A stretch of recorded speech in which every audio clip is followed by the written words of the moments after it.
네,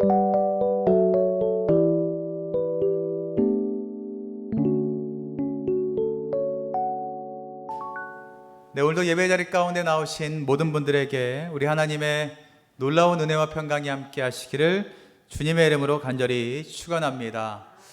오늘은 제자가 가져야 될 권리, 그리고 그 권리를 어떻게 해야 되느냐에 대해서 우리가 서로 나누어 보려고 합니다. 우리가 세상을 살아가다 보면 내 삶 가운데 잘못된 것이 나타날 때가 있죠. 그러면 우리는 어떻게 하죠? 그 잘못된 것을 가차없이 끊어내려고 노력을 합니다.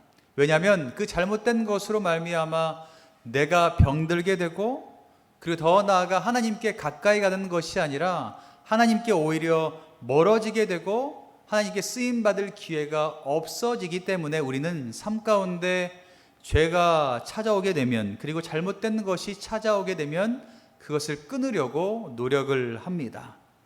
그런데 여러분, 혹시 하나님이 아무 문제가 없는데, 우리 삶 가운데 잘못된 것이 없는데 복음을 위해서, 예수 그리스도를 위해서, 하나님을 위해서 이것을 포기해야 된다라고 말씀하신다면 여러분들은 과연 포기할 수 있으시겠습니까?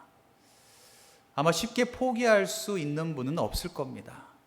내가 잘못한 것이 없는데, 하나님, 내가 죄 가운데 선 것이 없는데 왜 이것을 나에게 포기하라고 말씀하십니까? 라고 반문할 사람이 아마 더 많이 있을 겁니다. 오늘 말씀 9장에 보면 사도 바울은 예수님께서 허락하신 제자의 삶을 살기를 원한다면 하나님께서 말씀하신 그 자신이 충분히 누려야 될 그 권리를 포기하는 것도 필요하다라는 것을 오늘 말씀하고 있습니다. 복음을 위해서, 하나님을 위해서, 예수 그리스도의 십자가를 위해서 자신의 권리를, 잘못한 것이 없음에도 불구하고 내가 누리고 있는 것을 포기하는 것도 필요하다라고 우리에게 말하고 있습니다. 사도 바울이 그랬던 사람이었죠.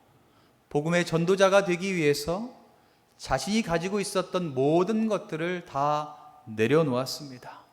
포기하고 오직 복음만을 바라보면서 땅끝까지 열심히 달려갔던 사람이 바로 사도 바울입니다. 사도 바울은 고린도전서 6장 12절 말씀에 이렇게 이야기하고 있어요. 모든 것이 내게 가하나 다 유익한 것이 아니요 모든 것이 내게 가하나 내가 무엇에든지 얽매이지 아니하리라 라고 말하고 있습니다. 모든 것이 나에게 있지만 그것이 다 복음을 위해서 필요한 것은 아니다. 복음을 위해서 유익한 것만은 아니다라고 우리에게 말하고 있습니다. 제자라고 하는 것은, 예수 그리스도의 제자의 삶을 산다라는 것은 아무리 옳은 일이라고 해도 주님을 위해서 자신에게 주어진 권리를, 당연하게 누려도 되는 그 권리를 포기할 때가 반드시 온다라는 것을 여러분들 기억하시기를 바랍니다. 제자의 삶을 살아가다 보면 당연히 내가 누려도 될 것을 포기해야 될 때가 반드시 찾아온다라는 겁니다. 그런 권리의 포기를 본보기로 보여주신 분이 바로 예수님이시죠. 하나님의 아들이었던 예수님은 하나님 아버지의 상속자이시기 때문에 하나님께서 가지고 계셨던 모든 권리와 특권을 다 가지고 계셨던 분이었습니다. 그랬던 그 예수님께서 우리를 위해서, 우리의 구원을 위해서 그 당연한 권리를 다 포기하시고 이 땅 가운데 인간의 모습으로 오십니다. 인간의 모습으로 오시기 위해서 자신이 가지고 있던 모든 권리를 다 포기하십니다. 심지어 무엇까지 포기하세요? 자신의 생명까지 예수님께서는 포기하십니다. 이 포기는 누가 강요한 것이 아니었습니다. 예수님께서 이렇게 다 포기하신 것은 누가 강요한 것도 아니었습니다. 요한복음 10장 15절 말씀에 예수님께서 이렇게 말씀하세요. 아버지께서 나를 아시고 내가 아버지를 아는 것 같으니 나는 양을 위하여 목숨을 버렸다라고 말합니다. 예수님께서는요, 누가 강요하지도 않았어요. 내 양을 위해서 내가 모든 권리를 포기했다라고 말씀하세요. 그리고 요한복음 10장 18절에 또 말씀하세요. 이를 내가 내게서 빼앗을 자가 있는 것이 아니라 내가 하나님의 아들이기 때문에 이것을 빼앗을 자가 아무도 없었어요. 권세와 이 권리를 뺏을 자가 아무도 없었지만 내가 스스로 버렸다라고 말씀하고 있습니다. 누구도 말하지 않았지만, 누구도 이야기하지 않았지만 예수님께서는 우리를 위해서 스스로 모든 권리를 포기하셨다라는 겁니다. 누구를 위해서요? 우리를 위해서 그러셨다라는 것을 여러분들 믿으시기를 바랍니다. 그렇다면 우리는 과연 주님을 위해서, 하나님을 위해서, 복음을 위해서 여러분들이 당연히 가져야 될 그 권리를 포기하실 수 있겠습니까? 바울은 누구보다 예수님이 하신 당연한 권리 포기를 누구보다 열심히 실천했던 사람 중에 한 명이었습니다.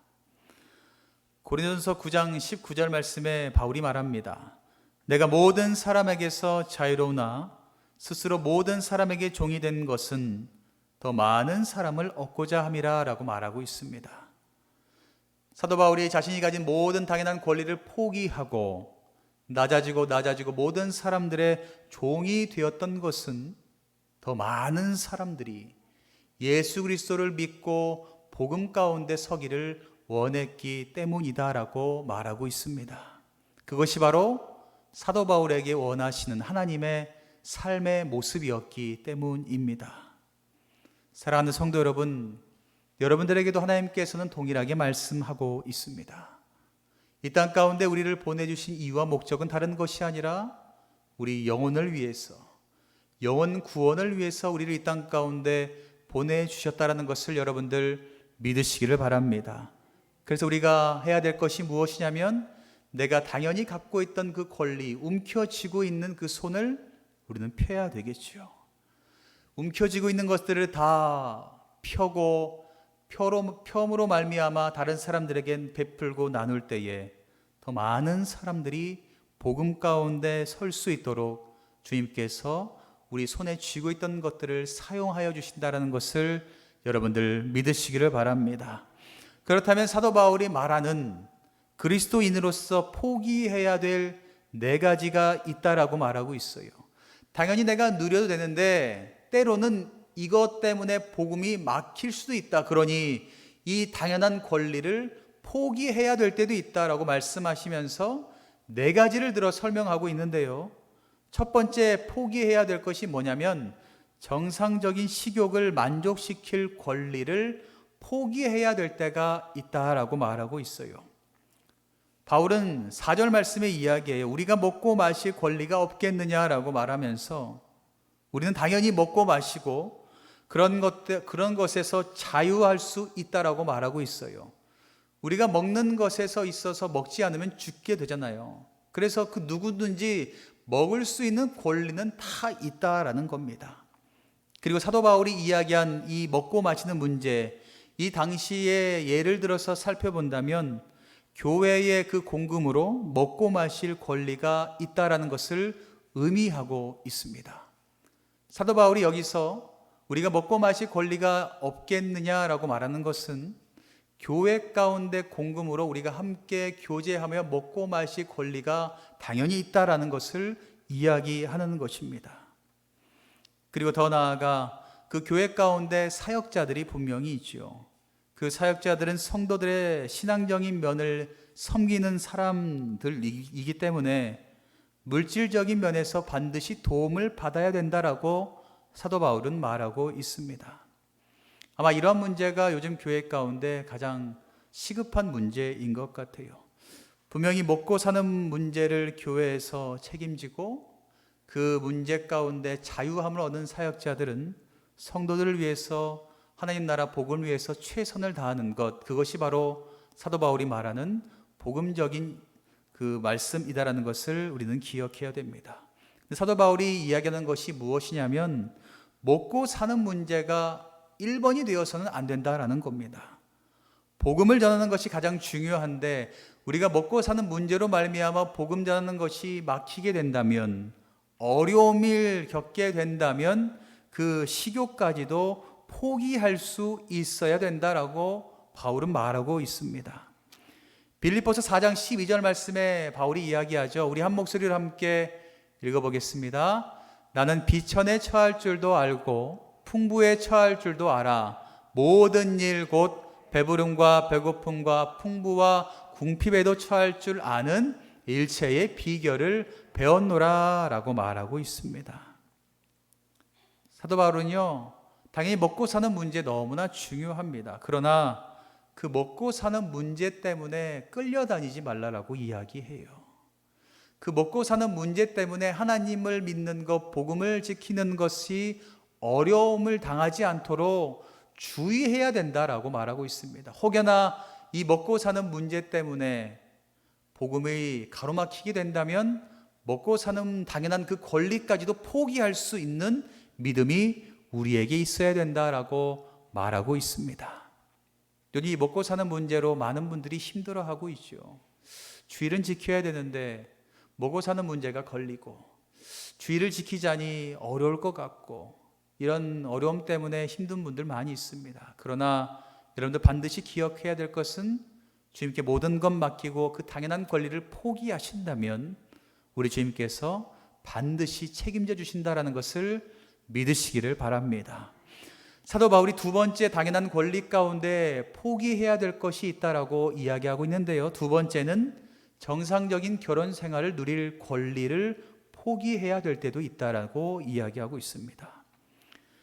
9장 5절 말씀에 바울이 이야기해요. 우리가 다른 사도들과 주의 형제들과 게바와 같이 믿음의 자매된 아내를 데리고 다닐 권리가 없겠느냐라고 말하고 있어요. 하나님께서는요 반드시 말하고 있어요. 천국의 모형인 가정을 꾸리라라고 분명하게 말씀하고 있습니다. 그러면서 그 가정 가운데 아내들과 함께 복음을 날마다 전하며 살아가는 것 당연하다라고 말하고 있습니다. 근데 이 말씀, 이 결혼 문제에 대해서 요즘 믿음의 청년들이 많이들 이야기하고 있는 것이 뭐냐면, 목사님 사도 바울도 결혼 안 했는데 저도 결혼 안 할랍니다 라고 이 잘못된 이야기라는 청년들이 너무나 많이 있어요. 결혼은요 당연히 해야 됩니다. 왜냐하면 주님께서 믿음의 가정을 꾸리고 그 가정 가운데 천국을 맛보면서 더욱더 생육하고 번성하라고 분명히 말씀했는데 왜 청년들은 이 사도 바울을 핑계대면서 결혼하지 않으려고 하는지 모르겠습니다. 그런데 여러분들 사도 바울이 결혼했다는 증거가 너무나 많이 있다는 것을 알고 계십니까? 스데반 집사가 옛날에 순교할 때에 어떤 일이 있었냐면 바울이 그 죽이는데 찬성표를 던진 적이 있었어요. 그 스데반 집사를 죽입시다 라고 찬반 투표를 했거든요. 산헤드린 공의회 회원들이 모여서 투표를 했습니다. 그때 이 사도 바울이 찬성표를 던졌어요. 그리고 산헤드린 공의회의 의원의 조건이 무엇이었냐면 기혼 남자에게만 그 자격이 주어졌다라는 겁니다. 그렇다면 산헤드린 공의회 의원이었던 사도 바울은 결혼을 했을까요? 안 했을까요? 당연히 했겠죠. 했으니 이 공의회의 회원이 되었다라는 겁니다. 그러나 아마 사도 바울이 아내가 일찍 세상을 떠났거나 이 사도 바울이 복음을 붙잡고 기독교인으로 개종하면서 남편과 헤어졌을 수도 있다라고 말하는 사람들이 너무나 많이 있습니다. 어찌되었던지 간에 사도 바울은요 정상적인 가정을 누릴 권리가 있고 아내와 함께 다니며 사역할 권리가 있다라고 분명히 말하고 있습니다. 그러나 바울은 단지 이 권리를 사용하지 않고 포기했다라는 겁니다. 바울은 복음을 위해서 결혼과 가정 생활의 문제를 온전히 하나님 손에 맡기는 것을 선택합니다. 오히려 가정과 그 결혼 생활로 말미암아 복음을 지키는 것이 문제가 생긴다면 그것까지도 주님 손에 맡길 수 있어야 된다라고 말하고 있습니다. 그렇다고 다 헤어지라고 말씀 안 드리는 것이 아니라 복음을 전하기 위해서 가정에 문제가 있다면 그것을 주님께 온전히 맡겨 드리라는 겁니다. 온전히 내어드리고 주님 손에 모든 것들을 내어드릴 수 있는 그 권리를 포기하는 것 우리가 필요하다라는 겁니다. 또한 사도 바울이 당연한 권리 가운데 세 번째 포기해야 될 때도 있다라고 말하는 것 중에 세 번째는 정상적인 휴가와 여가를 누릴 권리를 우리가 포기해야 될 때도 있다라는 겁니다. 9장 6절 말씀에 말하죠. 어찌 나와 바나바만 일하지 아니할 권리가 없겠느냐라고 말하고 있어요. 누구든지 정상적인 휴가와 여가를 누릴 권리는 다 있습니다. 어른이든 어린 아이든 다 열심을 했으면 그 이후에 휴가와 쉼을 얻을 권리는 당연히 있다라는 겁니다. 바울도 복음을 전하면서 당연히 후원을 받고 편하게 복음을 전할 수 있었습니다. 자신도 휴가도 즐기고 여가도 즐기면서 편하게 다 후원받고 살 수 있었습니다. 그런데 사도 바울은 그러한 정상적인 휴가와 여가를 즐기다 보면 내가 나태해지고 내가 복음을 전하는데 방해가 될 것 같아서 이 모든 것들을 포기했다라고 말하고 있습니다. 당시 바울을 후원해 주겠다라고 얘기했던 사람들이 너무나 많았죠. 그리고 교회들도 많이 있었어요. 그런데 바울은 그것을 다 포기했어요. 그걸 받으면 분명히 편안하게 사역할 수도 있고 쉼도 얻을 수 있고 당연히 휴가도 즐길 수 있었어요. 그런데 바울은 그런 도움을 다 끊어냅니다. 왜냐하면 그런 복음을 전하는 데 있어서 이렇게 도움을 받는 사람의 입김이 작용하게 되고 그러다 보면 복음을 온전히 전할 수 없을 것 같아서 그 편안함을 포기했다라고 말하고 있습니다. 제자들도 휴식을 취하고 취미 생활도 여가도 즐겨야 됩니다. 그런데요, 여기서 질문 한 가지가 있어요. 그게 뭐냐면 이 시간이 나를 과연 건강하고 더욱더 힘차게 주님의 말씀대로 살아갈 수 있는 그런 휴가가 되냐라는 것입니다. 때론 저도 휴가를 갈 때가 있죠. 그런데 어떻게 보면 휴가가 쉼을 얻는 그런 기간인데 때로는 휴가를 갔다 오면 더 피곤할 때도 있어요. 여러분도 그렇지 않으세요? 휴가를 갔다 오면 이게 힐링도 되고 충전도 되고 그래야 되는데 휴가를 갔다 오면 오히려 더 피곤해요. 아침부터 저녁까지 웬걸 이렇게 다 다니다 보면 더 힘들거든요. 그렇게 되면 그런 것은 끊어내야 된다라고 바울은 말하고 있습니다. 꼭 필요할 때 사용할 수 있도록 꼭 내가 복음을 잘 지키며 온전히 나아갈 수 있도록 이 쉼도 하나님께 다 맡겨드리고 내가 이 쉼을 통해서 복음을 잘 전할 수 있다면 이 권리를 누리면 되지만 이 쉼을 통하여서 내가 복음을 잘 전하지 못할 것 같다면 이것까지 끊어낼 수 있는 우리가 돼야 된다라고 말하고 있습니다. 사도 바울이 마지막 네 번째 이것은 끊어내야 된다라고 말하고 있는 권리가 무엇이냐면 정당한 보수를 받을 권리를 우리가 끊어낼 때도 있다라고 말하고 있습니다. 9장 11절과 12절 말씀에 이렇게 이야기합니다. 우리가 너희에게 신령할 것을 뿌렸은즉 너희의 육적인 것을 거두기로 과하다 하겠느냐. 다른 이들도 너희에게 이런 권리를 가졌거든 하물며 우리일까 보냐. 그러나 우리가 이 권리를 쓰지 아니하고 범사에 참는 것은 그리스도의 복음에 아무 장애가 없게 하려 함이로다라고 말하고 있습니다. 사도 바울은 예를 들며 설명하고 있어요. 곡식을 거둔 농부는 그 곡식을 차지할 권리가 있다. 그리고 포도주를 짜는 사람도 포도주를 소유할 권리가 당연히 있다라고 예를 들어 설명합니다. 다시 말해서 전도자가 그 전도에 열심을 다해 받는 삭은 아무 문제가 없다라고 바울은 말하고 있습니다. 그런데 바울은 이 문제 또한 포기했습니다. 금전적인 문제가 복음을 전하는데 방해가 되지 않도록 그는 열심을 다해서 깨끗해지려고 열심을 다했습니다. 그래서 후원도 마다했거든요. 우리에게 있어서 돈이 많던 적던 우리가 어떤 태도를 취하는지가 너무나 중요합니다. 돈에 걸려서 물질에 걸려서 넘어지게 되고 제자로서의 삶이 온전하지 않는다라면 우리는 그 물질을 과감하게 버려야 된다라는 것입니다. 물질로 말미암아 하나님을 멀리하게 된다면 당연하게 받아야 되는데, 받는 것이 맞는데 그것 때문에 하나님의 그 복음이 변질되게 된다면 그것 또한 끊어낼 수 있는 제자가 돼야 된다라고 바울은 말하고 있습니다. 사랑하는 성도 여러분, 지금까지 네 가지의 문제, 어떻게 보면 되게 민감한 부분일 수도 있습니다. 나에게 당연하게 주어지는 권리라고 이야기할 수도 있죠. 그러나 바울은 이 권리, 당연한 권리를 때론 포기해야 될 때도 있다라고 말하고 있습니다. 어떤 이들은 말해요. 이 네 가지를 다 포기하면 내가 너무나 큰 희생을 하는 것 아닙니까? 라고 말하는 사람들도 있습니다. 그러나 우리는 이러한 열정이 있어야 되지 않겠습니까? 예수 그리스도를 위해서라면 어떠한 희생도 치를 수 있습니다 라는 열정을 우리는 마음 가운데 품어야 될 줄 믿습니다.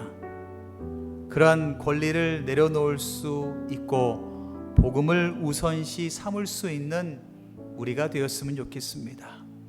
저와 여러분들의 삶 가운데 복음이 우선이 되었으면 좋겠고요.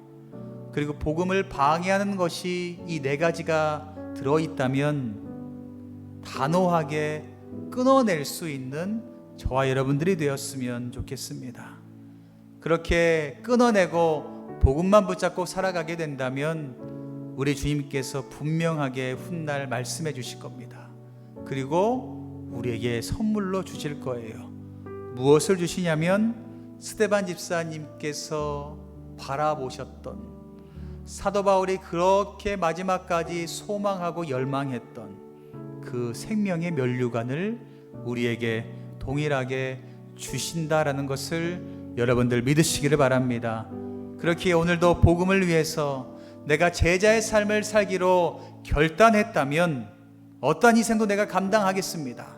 내가 당연한 권리도 복음의 그 앞길을 막는다라면 내가 포기하겠습니다라는 결단을 할 수 있는 저와 여러분들 되시기를 주님의 이름으로 간절히 축원합니다.